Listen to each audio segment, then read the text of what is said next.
श्री स्वामी समर्थ. सध्या श्रावण मास सुरू आहे. या महिन्यातील व्रत वैकल्ये उत्साहात केली जात आहेत.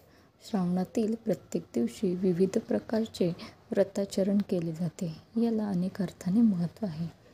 श्रावण महिन्यातील उद्या दुसरा शुक्रवार आहे. या एकाच दिवशी 3 व्रते आली आहेत. कोणती आहेत ती व्रते? वरदलक्ष्मी व्रताचरण कसे करावे? चला तर मग जाणून घेऊया. उद्या 16 ऑगस्ट 2024 रोजी दुसरा श्रावणी शुक्रवार येत आहे. विशेष म्हणजे या दिवशी 3 प्रकारच्या व्रतांचा शुभयोग जुळून आला आहे. एक म्हणजे या दिवशी पुत्रदा एकादशी आहे, दुसरे म्हणजे वरदलक्ष्मी व्रत आहे आणि तिसरे म्हणजे श्रावणातील दर शुक्रवारी पूजल्या जाणाऱ्या जरा जीवतिकेचे म्हणजे जीवतीचे व्रतपूजन आहे. यापैकी आता वरदलक्ष्मीचे व्रत आपण जाणून घेत आहोत. उद्या पुत्रदा एकादशी आणि वरदलक्ष्मी व्रतामुळे श्री विष्णूसह लक्ष्मी देवीचीही अपार कृपा आपल्याला मिळणार आहे. भरभराट, सुख, समृद्धी, धन, वैभव प्राप्त होऊ शकते. वरदलक्ष्मीचे व्रत प्रामुख्याने रोगमुक्ती मिळवण्यासाठी केले जाते अशी मान्यता आहे. सध्याच्या काळात केवळ रोगमुक्तीसाठी असे व्रत आचरले जातेच असे नाही, तरी व्रताचरणाच्या परंपरेत खंड पडू नये यासाठी अनेक ठिकाणी हे व्रत एक कुलाचार म्हणून श्रद्धापूर्वक केले जाते.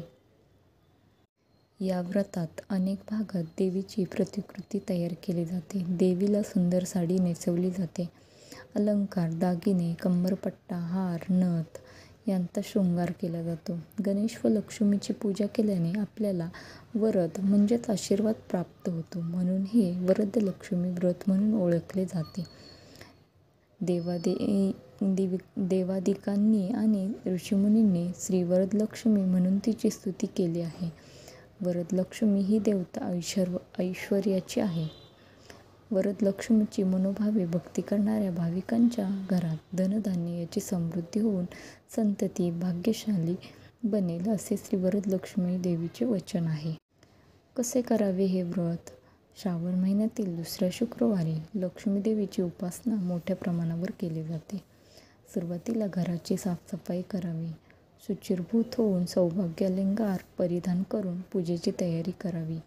वरदलक्ष्मी व्रताचा संकल्प करावा. चौरंग मांडून त्यावर कलश ठेवून वरदलक्ष्मीचे आवाहन करावे.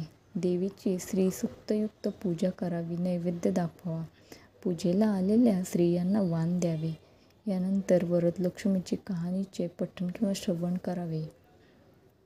या दिवशी संपूर्ण दिवस उपवास करावा. सुवासिनींची खाना नारळाने ओटी भरावी. वरदलक्ष्मी व्रताची व्रतकथा. एकदा कैलासावर शिवपार्वती सारीपाट खेळत होते. त्यावेळी एक डाव कोणी जिंकला याबद्दल त्या दोघांमध्ये वाद निर्माण झाला. अखेर तेथे उपस्थित असलेल्या चक्रनेमी नावाच्या आपल्या गणाला भगवान शिवशंकरांनी निर्णय विचारला असता त्याने भगवान शिवशंकरांच्या बाजूने निर्णय दिला. त्यावेळी रागावलेल्या पार्वतीमातेने त्या गणाला तू कुष्ठरोगी होशील असा शाप दिला. परंतु शिवाने त्याचा निर्णय योग्य होता हे पार्वतीच्या लक्षात आणून दिले. तसेच त्याला शाप देण्यास सांगितले. तेव्हा पार्वती देवीने एका सरोवराच्या काठावर काही देवस्त्रिया वरदलक्ष्मीचे व्रत करत असतील त्यांना विचारून चक्रनेमीने ते व्रत केल्यास तो रोगमुक्त होईल असे सांगितले. त्याप्रमाणे चक्रनेमीने एका सरोवराच्या काठी वरदलक्ष्मीचे व्रत करणाऱ्या देवस्त्रियांना त्या व्रताबद्दलची माहिती विचारून हे व्रत केले. परिणामी तो रोगमुक्त झाला अशी वरदलक्ष्मी व्रतकथा पुराणात आढळून येते.